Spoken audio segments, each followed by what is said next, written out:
So, this is a story of a jail, where people have come to punish themselves for their sins. But will they be able to bear all this? Anyway, as soon as the movie starts, a lot of people give their interviews, in which they tell who they are and what guilt they have come here for. In these, we also meet Perempuan, who is the lead character of this movie. She came here to punish herself like everyone else, because she thinks she is responsible for the death of a child. Before coming here, she was a sculpture artist. She had organized a whole show on the bloody form of animals. She had made a lot of bloody animal sculptures, which were very dangerous, and this is what she also invited her boyfriend. His son accidentally bumped into those sculptures so badly while playing that the pointed hands of the sculptures were stabbed in his eye, because of which he was killed there. That is, he died. Perempuan felt herself responsible for his death, because she had refused to put a barrier in front of these pointed sculptures. Now in this jail, she has reached to punish herself, but without knowing its dangers and consequences. Here, her roommate is Zamiatin. Zamiatin is a mathematician, and the obsession with math has removed his job, family, and everything.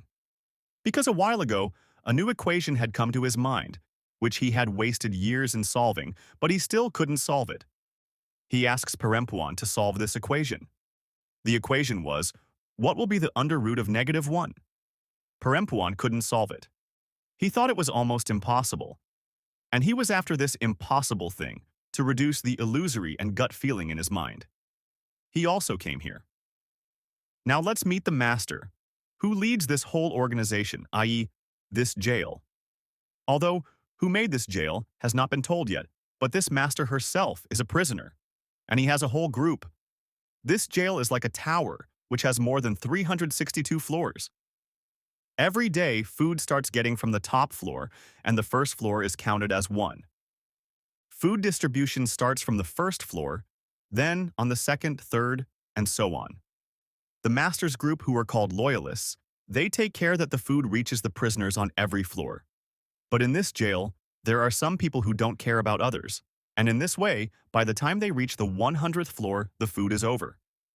And the people on the lower floors have to stay almost hungry. The people who didn't care about others' food, their group is called barbarians. The people on the barbarian platform are very merciless. They can do anything for their food. They can kill anyone. And the poor people on the lower platforms, they mostly starve to death. Now, another interesting thing here is that the master of this place not only takes care that everyone gets equal food, but he himself does not eat for a month. And when he is about to die, he tries to feed his meat to the people on the lower floors so that they don't starve to death.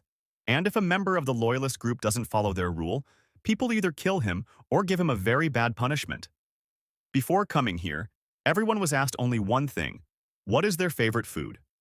After that, as long as they had to stay here, they were going to get only that food. Yes, only the people living here could exchange. If they didn't want to eat anything, they would exchange with their roommates. And this was only possible when the people living upstairs would let them have their food. The people living on the upper floors would keep an eye on the lower floors, and if anyone tried to break their rule or tried to eat someone else's food, then they would be punished. In the punishment, either their hand was cut or they were killed. And if someone dies in this jail, then their food is not allowed to be given to anyone else. In fact, their food is wasted here. When Perempuan came here, she got platform 24, because of which she used to get a lot of food. But every month, this jail used to reset. The people on the upper platforms used to go down, and the people on the lower platforms used to go up. Everyone used to get a new platform, and when he went to the 174th floor, she started getting very little food. And even here, the loyalists used to impose rules on them, that you have to leave some of your food so that the people on the lower platforms can eat. Often, people who did not want to share their food, the loyalists used to tell them that, look, you will also get that time when you will go to the lower floors. And if you think no one else thought about you and no one saved food for you, then you can die. The loyalists understood this, but not the barbarians. The barbarians used to eat other people's food too. And like this, most of the sacrifices of the loyalists were lost. Anyway, now it was time to shift again, and all the people's platforms were changed in the jail. Perempuan and Zamiatin got the 180th platform this time, where in the name of food, If they could even get a plate to lick, that too was sufficient. They spent 20 days here, starving. 10 days were still left to be shifted, and these people could not trust that shifting either. Who knows, instead of going back to the upper platforms, these people would go to the lower platforms. The hunger would make the situation worse. Zamyatin could not tolerate all this anymore. His condition was getting worse day by day. That's why he decided to die here and set him on fire. When the burning pieces of his body went to the lower platforms, these people did not think anything that this was a human body. They just ate. The body had already been burned, it was cooked for them. And to keep themselves alive, the prisoners down there ate the flesh of the body to fill their stomachs. After Zamyatin left, Perempuan found a new roommate, whose hand had already been cut. Because she had broken the law of the loyalists, in which she was not at fault. Here, the corpses of the dead were thrown here and there. She, with the corpse of the dead, had just filled the stomach of another hungry man. And the man who had eaten that flesh, his eyes were taken out and he was also killed.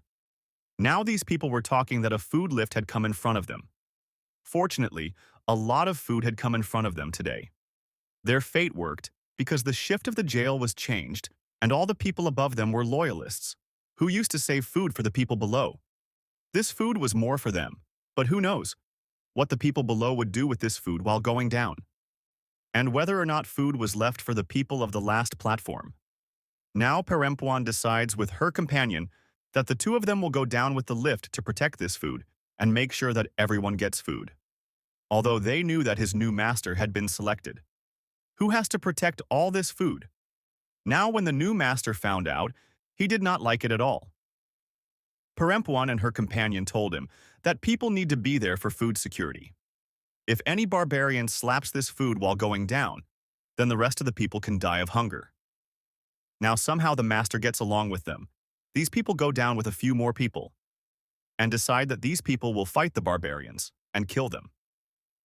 This fight was very dangerous. Everyone slapped each other in such a way that they are all wild, and now they will bite each other. But this time the loyalists did not give up and defeated the barbarians with their strength. Because the barbarians were few, all the people who had come from the lower floors had realized the hunger and the hungry people. This time, the loyalists were more, and it was not difficult for them to defeat the other barbarians. But a bad thing that happened to Perempuan and her companion was that their floor was 51. But because of this fight, those people could not go back to their floor and got stuck on the lower floors where there was absolutely nothing to eat. Here, Perempuan's companion told her, "Don't worry, there is a way out of here. When the platform shifts, then a gas is spread, which makes everyone sleep. And if someone does not sleep because of this gas, then he can succeed in getting out of here." Now they had to cut it for just 1 more month. They were waiting impatiently for the time of shifting. But before that, they decided to punish them with the loyalists because they had broken the laws of the loyalists and left their floor. Now, because Perempuan's companion had broken the rules of the loyalists for the second time, she was killed as a punishment. While these people tie Perempuan badly and cut her hand, Perempuan's companion is tied to the police station table and sent to the lower floors where people were hungry for a long time. They tear her body apart and eat her.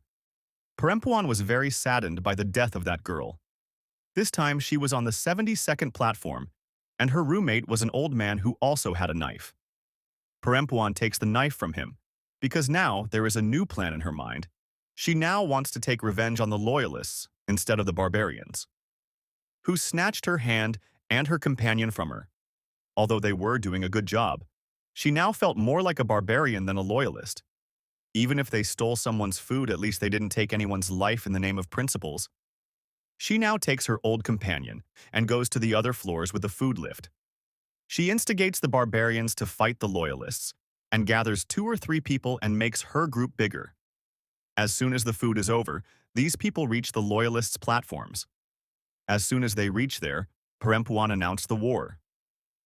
Everyone present here felt that this war was for food. But in reality, this was not a war for food, but a war for freedom. Perempuan now wanted to escape from here. The people here forget humanity and attack each other.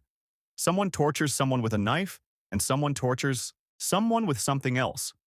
Whoever came in his way, he used that thing, and killed his enemy. Many barbarians died and many loyalists too. Finally, Perempuan was caught by the loyalists. Finally, she started a war against the loyalists.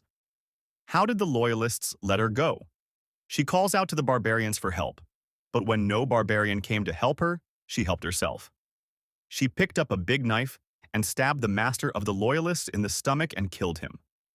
Countless people had died. Now, as soon as the food lift started moving again, the dead began to fall down with it. And so the hungry people below got food. Along with this lift, Perempuan also reached the 331st platform, where it was extremely difficult to breathe or stay alive. There was a pile of corpses here. Here, Perempuan finds a child, who was bleeding from his head. She saves this child because she had heard that it is easy for children to stay alive here. Children are given food here. Children also go to the upper platforms. But as soon as these children grow up, they fall prey to this whole battle for food. Perempuan now wanted to go up with that child, but the lift had to go down 2 floors first and then go up. As soon as the lift reaches the last floor, there is a commotion here. The hungry people here had smelled something after many years. Maybe it was the smell of humans, but they didn't think of anything other than food. They also thought humans were their food. It was not long before that people would attack these two and eat them. It was clear that Perempuan tried to get out of here, but she failed badly. She can never get out of here. We see her trapped her, and this movie ends here.